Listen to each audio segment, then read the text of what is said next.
Welcome to Fanarchy with Rivet, the show made for emerging music artists. Join us as we chat with music's finest, sharing expert insights and personal journeys for growing your fan base and building stronger connections with your supporters. If you're an emerging artist, stay tuned. All right, welcome everyone. Episode 4. We got Sonny in the building. What's up? And big homie Doe as usual. What's poppin'? Man. How you guys doing? I'm chilling. I'm good. I came in here. I got my coffee over there. Shout out Mac. Fortune House in the building. Yeah. Let's go. Yeah. How's day going? How's the weekend? It was cool. It was cool. My weekend been cool. About to go after this. About to go watch the game. Might go to Soho House. I don't know. We're gonna see how it goes. I'm chilling. How you feeling? Doing good, man. Long weekend as usual, but it's about to be fun, man. Oh, bro. It's about to be over, but It's 80 degrees this week. It's a weekend all week. You been outside? I'm about to be. Yeah. Let's start. So, new album, AGMB, dropped recently. How does it feel? Talk through the process. Shit. Like I just made that little EP along the path. Like it took me like a year to finish it, but because I was making songs while I'm working on an album, and certain songs just kind of fit a certain songs I ain't want to keep for the album, but they all fit a certain scheme of like they fit a certain scheme of music. Put them together. I knew I wanted to drop something because I hadn't dropped no music in a long time, so I just dropped that. So while I'm continuing to work on my other project, but it feels good to have it out. A lot of people are really rocking with it. I'm about to keep pushing. I got some really cool stuff coming from it next couple of weeks. Anything you share as a Rivet exclusive? It's a visual. It's a video Nice. for sure. Tight. But to what song or who shot it, I'm gonna just wait. Y'all gotta wait for that thing. Yeah. You had it here first. And what was that process like, that whole year of working on it? It was chaotic. It was extremely because that was when I had caught a pocket where I was going viral on TikTok, and that kind of sped up a lot of stuff. I'm getting a lot of eyes on me from that.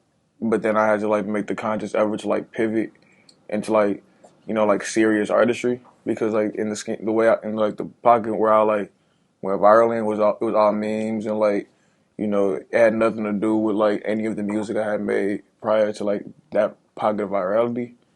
So I just had to be intentional with my next steps after that, and make sure I was being presented in the way I wanted to be presented type thing. But it was cool. It was really chaotic. It was really I learned a lot in that process. I'm still learning, and it was also fun. I had a lot of fun in that time in the period. That was the whole thing. I wanted it to sound like if I started making that project when I was turning 21. I'm about to be 23 next month. So it was just kind of me being a young turn nigga, honestly. So it felt like that. I wanted to sound like that. Oh, bro. That's tight. Yeah, that's literally what my next question was going to be about. What it was like to blow up on TikTok without really being on it, and you kind of started touching on it. But what was that like when it started to happen? It was weird. It was really weird. Because it was just the communities where it was going viral had nothing to do with what I do or anything I was really interested in. And then it caught a little pocket where it was like a toy challenge. And that's kind of where Nice. You're that's my interest. Right. It was but that's where people start known people started partaking. It was Rico Nasty, Cali, and some random heads what's her name, Malu. She did one. It was just and then it was this one girl who did one that got 1 million likes on TikTok. I'm bro, the fact that there's an M on the heart part of this shit. 1 million plus people just heard this song in this context is ridiculous to me. But it was just I couldn't be nothing but grateful. It was a little because I remember when that shit first started happening, I'm in New York at my homie Xander crib, bro. And every 5 minutes, it's some new shit going on with that sound, bro. And he's seeing me react to this shit live. He in a motherfucking grocery store. And it's some crazy shit popping up on my phone. I'm bro, what the hell? I can't even get what I'm trying to get because I'm tweaking off what I'm seeing on my phone. What the hell, bro? If you're watching this, you have an audience interacting with you, coming to your events, buying stuff from you, and tons more. Rivet plugs into all that and tells you who your top fans are so that you can target them in a more personalized way. That must have been a good feeling though, to like just see your music being exposed to that many people. Hell yeah! Like even like the fact that I made that song when I was like 19 in my my bare from my OG crib. I recorded that song on a on a snowball mic, mixed it myself, all that, and then that was just because I had been doing that since I was like 16, and then yeah, that was the one. That was the one that did it. Do you know when it started? Bro. So, back in 2020, that's when like the fast version of the song got uploaded to SoundCloud, and I had noticed it. I have peeped it, I listened to it, I'm like, oh, this is cool, and I forgot about it. Fast forward like 7 months later, it just starts going viral. Like, no idea how. Bro, motherfuckers just commented on like, you know, you going viral on TikTok right now, right? I'm like, no, I didn't know that. My homies telling me, they sending me videos. They send me, they like, bro, this is your song. Like, you going viral right now. I'm like, I would have never known, bro. Like, honestly, like I literally didn't know. And it got to the point where I'm scrolling on my Explore page on my Instagram, and I'm seeing the song on there go up, and I'm like, damn. Like, yeah, it was making waves. I got a 12-year-old daughter. She was listening to it one day with a couple of her friends. He texted me something about his daughter listening to this. Just like, randomly out the blue, it was her birthday. We was like leaving a restaurant, and they like got the aux, and they playing their music, and they just throwing Kill Bill, and I'm just like, yeah, like I know him. that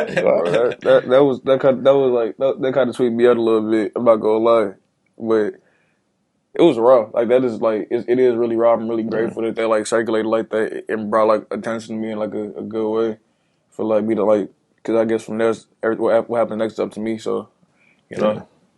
Did you feel like and you kind of touched on this a little bit with what that song did and who you are as an artist, there was like a little bit of a disconnect?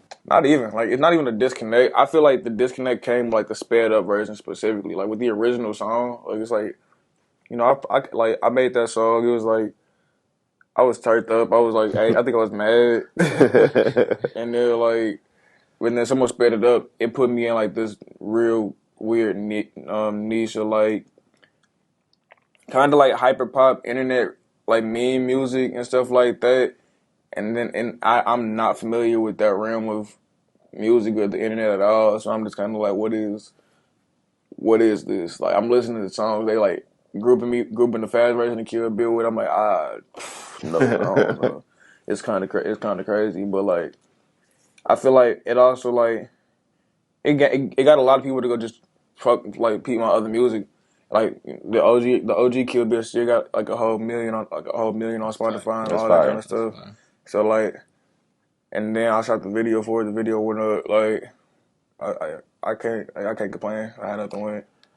Let me ask a question. As an artist, do you feel like any pressure to kind of like follow up with that viral success, or to like kind of recreate that moment, or are you just focusing on just continuing to create something new for yourself? I don't really feel no pressure to like keep up with like no virality or nothing like that. I just want to make like the best. I want to make the best art I can make. Like, I don't really feel that's the pressure I put on myself, is like the quality of it. In terms of like the virality, I don't really care, because I want it to just resonate I want it to resonate with who it's like intended to resonate with. Like, I just want whoever like really feels it, I just want them to feel it. So as far as like keeping up with like the numbers game and stuff like that, I don't even like really. I try not to even pay attention to that, because like that shit can get manipulated so easy, and it's like Facts. if you can play a song with like 5 million strings and song trash, and play a song with like 100 strings, a couple thousand strings, like the greatest shit I've ever heard, bro. Like, bro, but like, yeah, I don't feel no pressure in regards to that, like at all. Cool. What was it like when you were starting out, like going? I know you started on the party scene a little bit, but what was some of the things that you did, like boots on the ground, to start to get yourself out there? Like me, like when I was like young, popping out for real, like me and Mac and like the rest of like my homies, we would like pop out throughout the city, like just go places, meet people. Eventually, like people would just like chop it up. Come to find out, some of us want to rap. I was like, all right. Some of us want to throw events and be curators. All right, bet. Some of us want to do this and that, this and that, this and that. So, all right, bet. Let's just figure out how we finna do this together. Like, let's just all figure it out. So, yeah, figure out, like, all right, we finna do someone finna get this spot. We finna like present. We finna make this flyer look like this. We finna have this going on at this event. Finna have X, Y, and Z perform here. Who that? As some like teenagers, and like for like the teenage crowd that we are and like exist here, telling all our homies pop out, and we just gonna turn up, and then we just like people will see it, and then like as you get older, you really doing the same thing, but I guess it gets to a point where it's like now it's like more of a thing, like it's more of a real thing. Like it's like, all right, you got to this point of like, I guess establishment or something. You establish to a certain point type thing, so people know who you are. So people like invite you to like perform at this event, or want you to help them curate an event or something like that. We just kept going in like our own respects, and like it just like we just built the community for ourselves, and then like people seeing it, and like when people just reach out because they rock with it, they rock with like what we built. Yeah, that's tight. I can definitely say I've watched the community grow. So can you talk about that a little bit, like the collective that you're a part of, things that you and Mac do, stuff you guys do in the community, Fortune House, and kind of talk about the collective because a lot of y'all artists, producers, event curators, things like that. So just, I will give him the mic to just talk about Fortune House, bro. But like really, like it's HL Fortune House. It's like separate, but like Fortune House is really the brainchild of McCoffrey, and like he's a part of HL. You feel me? But HL is really just the guys. Really, it's just the guys. We honorable all, like, legends. You feel me? Honorable legends. It's just guys. It's a family. Like we just all like we do what we do, and we just all like kind of like hold each other accountable to like doing certain things because like we want to do certain things in our lives, and we all know that you can't get nowhere if you like surround yourselves with people who don't share that same drive or ambition as you type shit. So you got to like instill that in each other as brothers type thing. And then with Fortune House, like that's McCoffrey brainchild. It's a community art center in Bronzeville, 4410 South Cottage Grove. And bro, can I give bro the mic so he can tell you how like happened, bro? Yeah, we gonna bring him up here. We're gonna have to mic him up and bring him up here. Come on, it's good. We started Fortune House probably when we was 17, 16, 17 years old, kind of along the journey that, he was talking about with us, finding space to curate, to bring people together. It actually started as a management firm. So we kind of had the vision of like, how do we sustain ourselves as artists? Eventually it, evolved into a creative company. And I think we kind of first probably thought of the idea of having a physical space when we was 18 because we just didn't have a lot of space to curate in. That's like, young artists, young curators. And so, yeah, Fortune House kind of just evolved from there and is a creative company that, we've set forth to bring our ideas to life in the world. So that's, that's starting with an art center, but that looks like, we done did like audio production engineering programs, fashion side things, political awareness events, all type of stuff. We done protested, we done because that's, again, that's, bringing our ideas, things we want to see in the world to life. So just creating an engine for that. And, Sonny has been very instrumental in terms of the creative direction of Fortune House. And just, again, like when we was in the mud, like when a lot of people found out about Fortune House, the flyers, everything was created. Me and Sonny was at Sydney crib, creating all of the stuff. So yeah, we made I made a lot of the early Fortune House flyers on the air mattress at Sydney crib. quite literally. Oh, bro. Hell yeah! So it's for sure been a journey, and I think like we all kind of like Sonny was saying, as belonging to a collective has been like our platform for growth, for holding ourselves to the standard of being the people that we supposed to be in the world, and that don't always look like us, the monetary gain of it. Sometimes it's as simple as like sharing meals with your brothers, and those things kind of keep us connected and keep us going and doing what we're doing. So Yeah, for sure. 4410 South Cottage Grove. There we go. Yeah. We on the low end with it. Shit, that's what me and Kari graduated from King, so it's crazy to like open up an art center a block away from where we went to high school at, and like provide what we had to go downtown to access, or we had to go like up north, or shit that just didn't exist, already. So, is there any collectives, just period, that you guys are inspired by, or you guys try to be like as you continue to think about the future for Fortune House? I mean, Fortune House isn't necessarily a collective, but I think HL actually. yeah, with HL. I mean, I think we inspire ourselves through ourselves. I know, I've seen my big brother Kami, and what him and his friends built with Say Money Us. An example of what brotherhood looks like. He was on here Friday. Yeah, hell yeah. And so, those are my big brothers, and shit, even thinking about like a lot of the creative inspiration that, even gave us the confidence to step out at 16 years old and be like, we want to drop music, or we want to throw some shit, like we want to throw some parties, throw whatever, whatever the hell it is like seeing that example of like the drive and like the, quite frankly, like you have to jump off the cliff as an artist, you can't walk the fence with it. You have to be an artist, and however that looks. So shit, for sure, at least for me, I'll say like my big brothers, and then just also looking at, like we inspire ourselves, to be honest. Like shit, we grew up for the most part in the same neighborhood. Me and Sonny met a little bit later than I met some of the other members of the collective, like Kari, Miles, Jero, Hun. But yeah, I mean, we grew up on the low end, and so we shared a lot of space together growing up. And so we done been, before it was even about like, we always done had the artistic drive, but like the root of it really is like the brotherhood, like the, it is family. And I can definitely tell based off how y'all just move, right? And I think it's admirable that y'all started at such a young age instead of just being people that just look and just be around something. You guys figured out that it was important for y'all to build something for people in y'all age group, for y'all peers, and y'all doing an amazing job at that. So I always just like to commend y'all on that. But yeah, we was outside. Shit, we was outside, not on our phones and shit. Like I think we was probably like the one of the last generations of kids that was not, really outside, bro.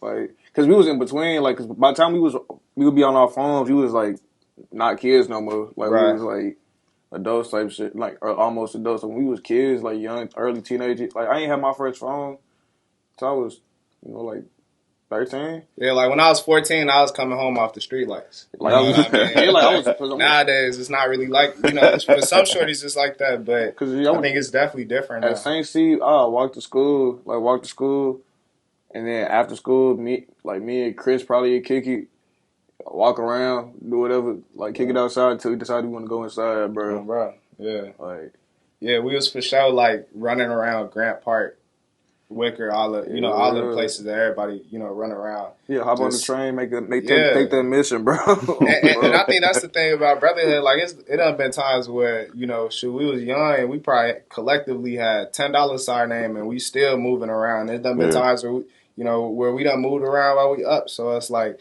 I think that's the value of brotherhood, is that we go through, we accept the challenge of this life shit and we all kind of hold ourselves through it.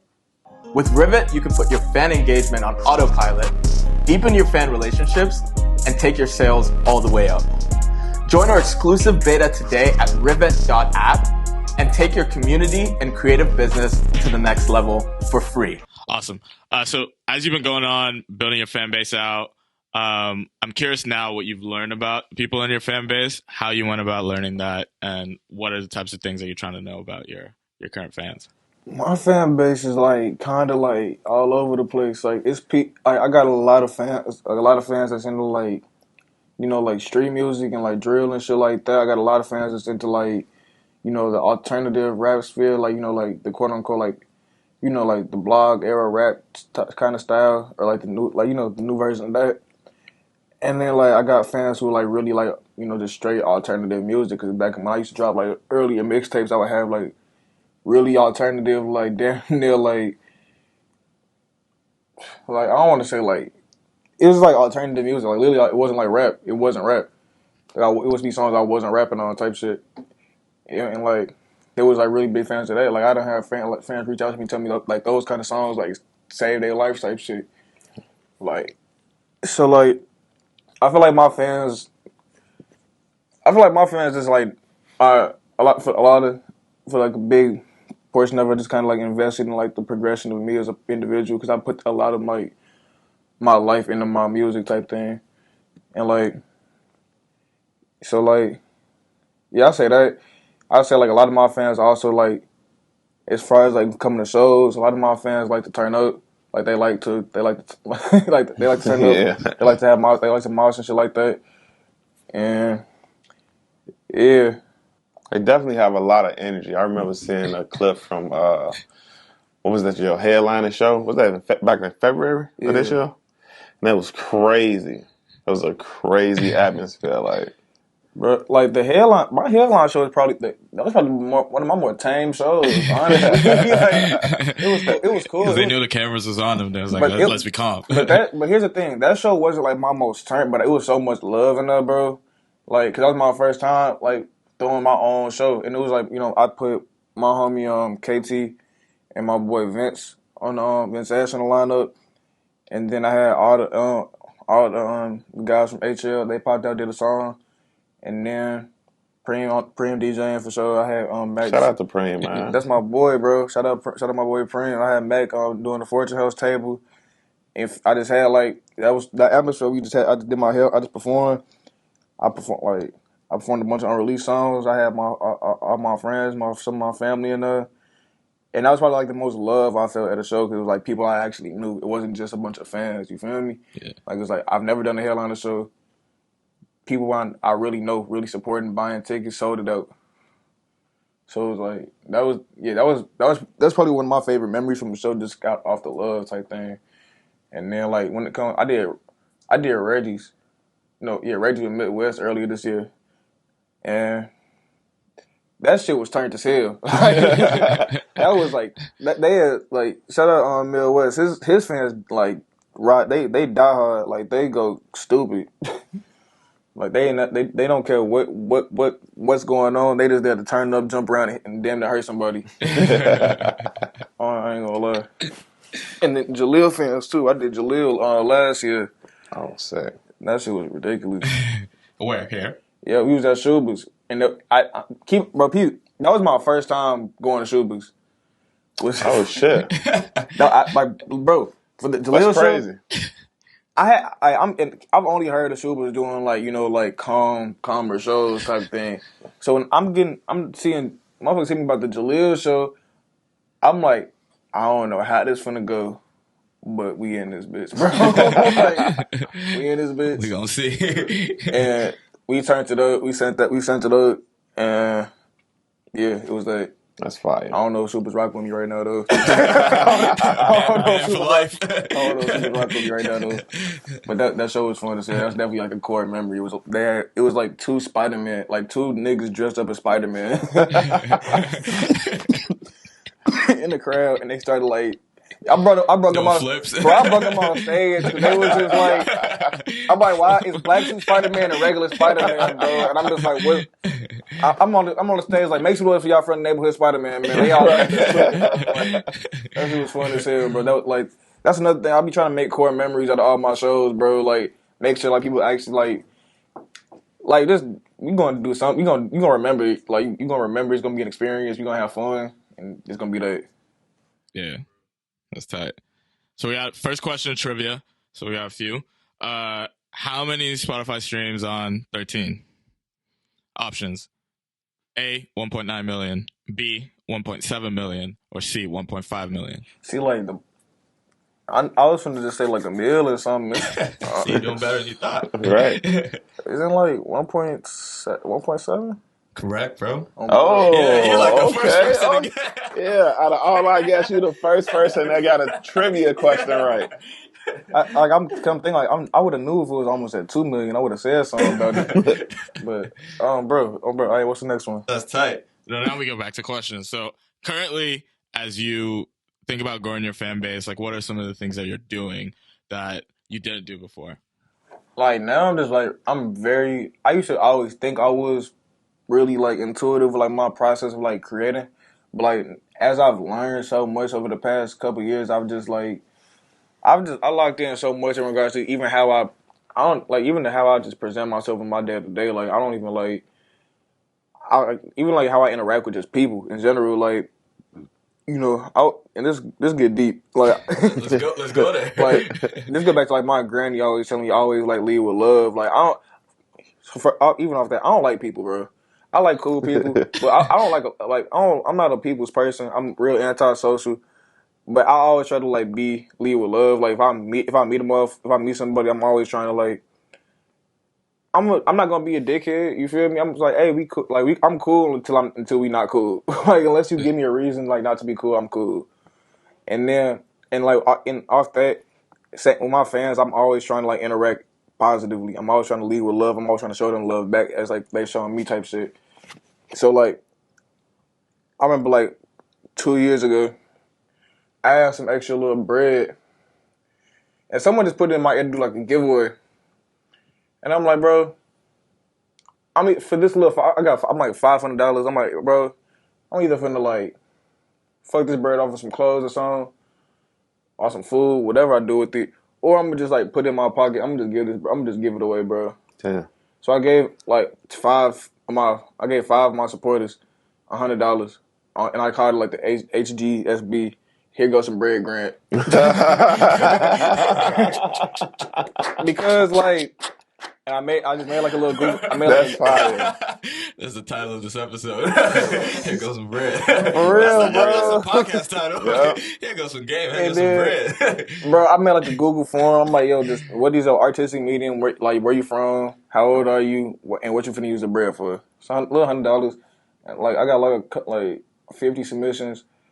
Right. Gave five heads $100. I gave like an extra head $100 because I think I made an extra $100. So I gave like 6 heads $100.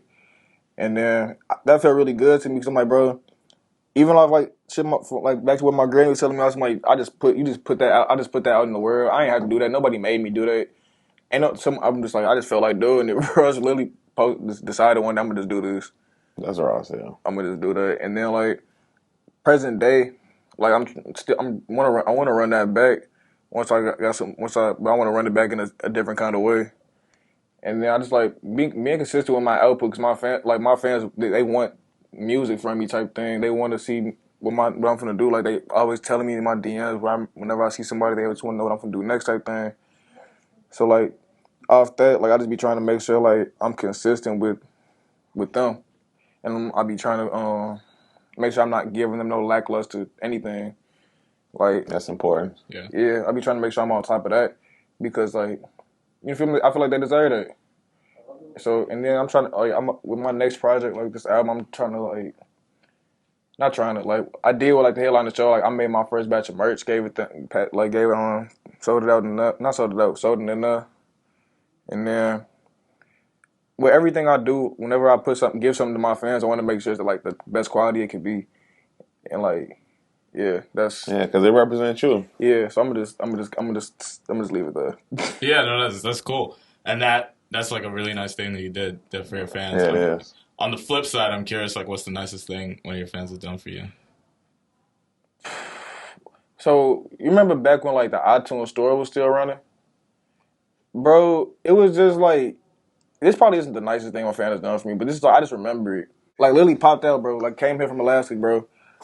Oh, bro, I'm That dope. Bro. That just speaks to your fan base though, and how much they support you and how far they willing to go to just be a part of the experience. Hell yeah. And then I got one of my fans. He be first in line at everything I do, bro. He from out here. I remember bro there too. His Ja. Shout out Ja. Like he be first in line at every show, every time, like Sick. Without fail. He a photographer too, so he be taking pictures. He always show love, bro. Like. So I be seeing bro around. It's always love, bro. So I rock with my fans. They be cool people, bro. Like my fans be kind of cool. Like when I meet them, they don't be doing too much. Some of my fans do be tweaking though. But, you know. That's fire. On the side of like as you think about going forward, some of the so you said the Here Goes Some Bread grant is coming back. What other cool things are you trying to do with your fans now? I'm really trying to meet more of my fans. Like I'm trying to travel more, perform more, and like really just get face to face and like provide like these like live experiences for Alaska? people. Like, sure, I really bro. What's going on? What I would really like to do, like, it's like just an idea I've had, like just at like on some like, you know, like post show, people do like meet and greets and stuff like that. I would love to like do like some sort of like tour where I do like a couple cities, do like say for example we come in and then during the day it's like a fortune house, some sort of event going on. Mm-hmm. It don't got to be nothing to do with the show. There's some sort of event going on. Then it's the show, and then afterwards it's you know the after party type shit. Yeah, that'd be dope, man. I'm trying to like the events like during the day. I want it to be like community centered type thing. I want people to pop out. I want to meet for. I don't want it to be like a meet and greet though. I don't want it to be that. Like I want it to be like I don't want people just pulling up because I would be there type thing. I want it to be like, yo, this is a whole For event. cause, yeah. Yeah, it's like provide a space. yeah, like provide a space to do something type thing, or like for a reason. I'm trying to figure out what that looks like. I just sit on ideas until like I am able to communicate it type thing. But that's something I've been thinking about, like just touring in general. I'm just trying to think about how I can make the most out of interacting with my fans, you know, like in a potential like situation where I'm like touring and like moving around a lot and just meeting them type thing. And then also just creating the space to meet them type shit. Like creating a space to meet the people who support me more often type shit. Yeah, what's been like hardest about that, like community building and creating those spaces for you so far? Over time, it's always been this like the common struggle is always like finding a location to do it at. But since we opened up the Fort Challenge store, like that's been like a lot less of a problem. But it's still like it's a scale. It becomes like a scale thing at that point. You feel me? Yeah. Like it's like we can do certain types of events in the store. We don't really like to pack out the store like that because at the end, like we don't really like to pack it out for real. Like it's always love when like it's that many people in the store, but like it's a store type thing. You feel me? Like when it's like overpacked, it's not like the most like optimal space for like certain types of events. For certain types of events, like it works well type thing. It's good, but for like if I'm trying to do like a show, like and get overturned up, I'm not doing it in the store. Right. Yeah. Like I'm not doing it next. I don't want to even. I don't even want nothing to happen to the stove. Like, Try to protect it. Yeah, like I don't even want. You feel me? So like, I feel like it's also like just, you know, being like particular with like how you move and like how you present certain things. Like that's always like it's not a struggle, but it's like it creates roadblocks a little bit just because like when you hold yourself to a certain standard and like certain things aren't up to like that standard, it makes you like. It elongates the process essentially because you want shit to be up to standard and yeah. I don't know if that makes sense, but you know. And you just start to think about a lot of different things. Yeah. Is there any artists that you know with how they're either doing events or building out their fan bases that you see and you're like, okay, that's kind of dope how they're doing it?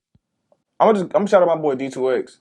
Like he's a rapper from out here, and he real like he thorough. He real thorough. And the way he interacts with like his people, he's just like you go on his Twitter every day, it's like a motivational tweet about like how like whoever's like supporting him and all that, they finna get to wherever they trying to be as long as they just stay focused type thing. It's like and it's like every day it's consistent because he's documenting like his journey to where he's trying to get, but also trying like while on his journey he's actively trying to inspire people that's looking at his journey type thing, and I think that's really important.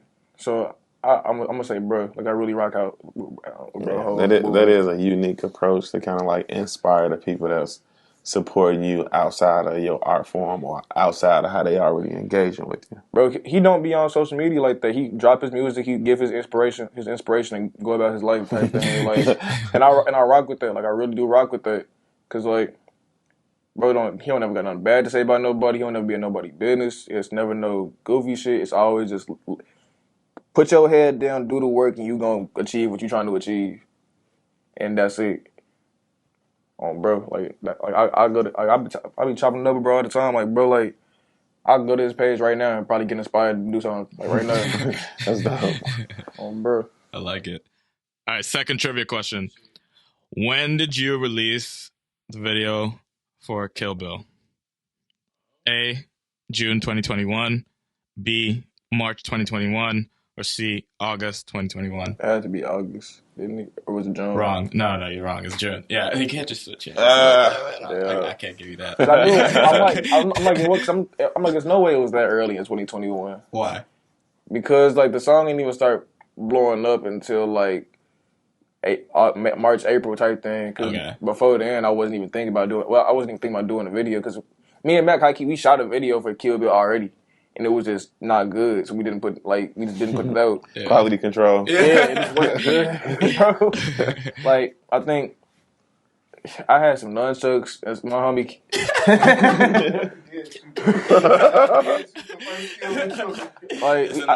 We need that director's cut. We need that director's cut. I had some nunchucks. My homie Kiara had a katana blade. It ended up being the original Kill Bill video shoot. The picture of it, like a picture from it, is the cover art for the fast version of Kill Bill. Oh, okay. So you still use this somehow? Yeah, I still threw it in there. But yeah. What is that like, honestly? How you think about quality control and like we're not gonna put this video out? I feel like, bro, I've been saying this shit for like the past couple of days, bro. I feel like in the era of music that we exist in right now, your art, your work being high quality is like bare minimum. Like, you know how like they say like you being like they be saying this shit, you being talented really in this game of music, it's not enough by itself. It really is, like, let me not say it is, but like it is like the art gonna speak for itself regardless. But if you like putting out like lackluster music or lackluster whatever the fuck, and you expect like, you feel me, like hella heads to just like gravitate to it overnight type thing, it's like you thinking backwards. It's like, or do you think like, I understand, like I used to like put out videos and songs that weren't the best, but that's all I could do. It was the best that I could do. Now, it's like it's not even really a lot of room for that.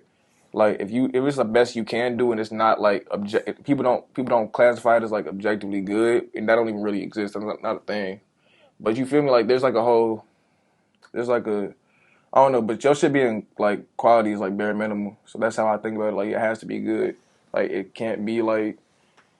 Yeah, that makes sense because there's so much come out though. Yeah, right? It got to stand out. Yeah. Like it got to be it's good music. And there's so much good stuff. Yeah, too. It's good music dropping every day. Yeah. So if your shit like, if it's bad, like you can if you can drop a bad song, and motherfuckers gonna either make fun of you or they gonna make you a meme, and that's just gonna be what happens.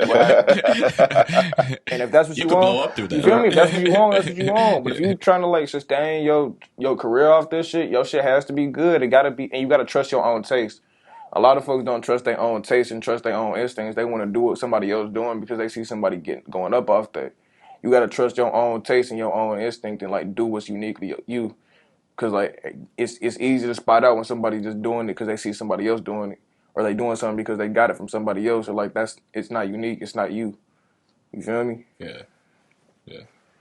So like quality control is important. Like that's some shit that we heavy on with like all the guys. Like we make sure like we hold each other to a certain standard of like quality and stuff like that. Like if I record some weak shit, I know for a fact Kari finna tell me this shit weak. Right? How do you feel as an Shout out artist, Kari. We got to get Kari on here too, man. I don't really care at this point. Like if you tell me some shit not good, you don't like it, and I'll take that for what it is. Like you tell me like, hey, you should change this. That's love. Yeah, you should change this. This isn't. You feel me? You shouldn't come into like this. Like I record with Nate, my friend Nate. Whenever I record with him, if I hit a pocket or a flow he don't like, he like, don't do it like that. You feel me? He'll tell me right there. If he making the beat and like I'm hearing some shit and like I feel like it's some tweak he can make, I'm gonna tell him. Same like my homie Luke. If I feel like he needs to change some shit, just change. It's not like because a lot of motherfuckers don't know how to communicate with people, and that's why motherfuckers be getting offended. Yeah. Motherfuckers be like, change this shit ass, boy. Like, change this shit, boy. This shit weak, boy. What you talking about? It's like, nah, it's like, hey, bro, can you just tweak this a little bit? I feel like it sounds better. Like, you feel me? You gotta know how to just communicate with your homies. Yeah, solid approach. Yeah, you gotta know how to communicate with your homies, and then like, it ain't nothing. Like, it's you need if the goal is to make it good, you gotta know what it's gonna take to get it to be good. I agree. I think communication is important when creating, because in my past experience, we work with a ton of different producers or engineers, and there are times where engineers might not feel like they can communicate to the artist that they can do better, or that wasn't a good take. But then you got engineers or producers that you work with that actually care and know your potential, and they're like, nah, that's some bullshit one more time. You know what I'm saying? Because like you can when you hear somebody rap in the studio, bro, you can after a certain point you can kind of hear what they going for. Yep. Like, you can hear the sound they going for, and like sometimes they don't be hear they be in the studio, they be hearing it, but sometimes they be needing somebody to just reaffirm or like to like help them like put it together. Like, cause it's like when I'm recording with Nate, sometimes I be needing him to tell him like, hey, should I do it like this? Do it like this? He be like, record it. I record it. He be like, nah, not like that. Right. Like, nah, don't do that.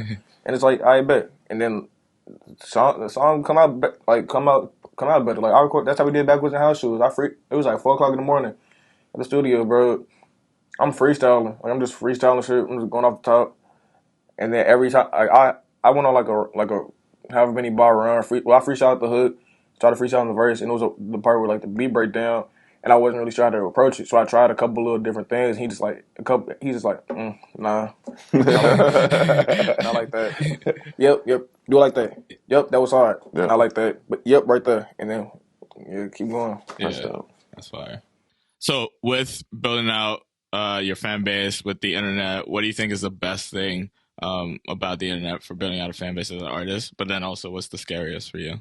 I feel like it's easy to like gain a following on the internet. You know, I feel like the internet makes it easy to just access people. You know, because you put something else, it's easier to like just get people to see it. Because people on their phones that you can just algorithms and shit like that. You know how to work that shit. You'll be on somebody's face in no time type thing. What's scary about it? I feel like it's making things a lot less like personal. Like back in like before I was born, and from what I've seen. Like when people were like stars, they were stars because they weren't accessible. Now on the internet, you have access to see whatever your favorite celebrity is doing by clicking on their story. So like, I feel like it makes, but I don't know if that's a positive or a negative. Honestly, it kind of like humanizes people a little bit more. And also at the same time, a little bit, it kind of dehumanizes people. It's like a double-edged sword with like the internet. But I feel like.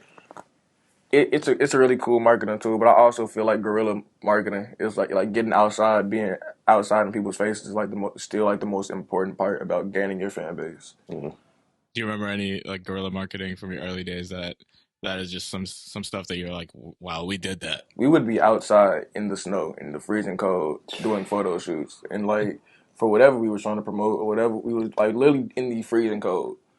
Like Chicago freezing cold is different too, so. You ain't seen me wear a coat all of 2018. You ain't seen me wear a coat at all of 2018, bro. Like I was outside in a little jacket and maybe a hoodie, and that's it. And we outside thugging it. And we just doing photo shoots. We moving around. We filming like little commercials for whatever event we doing. Like shit like that. And like we'll just be in doing that. We'll see people. We see people we know. We'll tell them about what we got going on. Pop out. They tell people. Pop out. We walking around still be seeing people. I remember like either last year, 2 years ago, I hopped in the car with Kari as he getting ready to drop his project. Nigga got 1,000 stickers. I think Lala had just let out. We just walking around town after Lala's over and just giving people stickers, like just handing like, you want a sticker? Here, take some stickers. You want a sticker? Take a sticker. Cause they got a QR code on it. It's an album. Go ahead, let's do it. And shit like that. So like I still think that. I think that is really important. I think people seeing things in real life, seeing people in real life is really important. Yeah. No, I agree with that. Besides Rivet, what 3 apps can't you do with on your phone? Can't you do without? I can't really do without my Chase on mobile banking app. There we go. That's number one. And we're not even gonna say apps. We're gonna say icons. Icons. So, everything. I use SoundCloud a lot. I really want to say Cash, bro. Like, I really can't. I'm gonna go Lyft though. I need Lyft. Okay. I need Lyft. I'm gonna just go Chase. I'm gonna go. I'm gonna go Chase. I'm gonna go Lyft, and then I'm gonna go. What was my second one? What I say? SoundCloud. Oh yeah, SoundCloud. That's where I make my unreleased playlist. So no phone calls, no email, no text. I don't gotta talk to nobody. Like I don't gotta talk to nobody. What I gotta talk to people for? What do you think? So what are you excited for in terms of like tools and tech for artists going forward? I'm excited. I'm equally as excited for like the progression of AI as I am scared of it. So I'm gonna just say that. Like I think AI presents like a lot of really like AI and like the whole like metaverse and all like the Web3, and it's another thing with it's like they said it was gonna be bigger than the internet. Blockchain. Yeah, I think all of that is gonna be. I don't know how. I think something's gonna present itself to be really useful for artists. I think Takeoff before he died, rest in peace. Like he was doing some really cool like NFT work. Yeah. And yeah, I think, you know, as like the future starts to become like the future for real, like we finna end up seeing artists do some really cool shit. Like it's finna be like, I be looking around and seeing all the shit that exists now with all this new developments of technology and shit. Like, bro, we're actually starting to be in like the future. What do you think's gonna happen? Who knows, bro? We finna, you know, bro. We had that full AI artist, bro. Like there was a fully artificial intelligent like artist, bro. Like, and that's the part I'm scared of. I think AI can be like useful in like the scope of like mixing and mastering and shit like that in the future. I think that could be cool. I feel like in like the music education, it could be kind of like useful or something like that. But I don't know. I'm excited. I'm just genuinely excited for the future.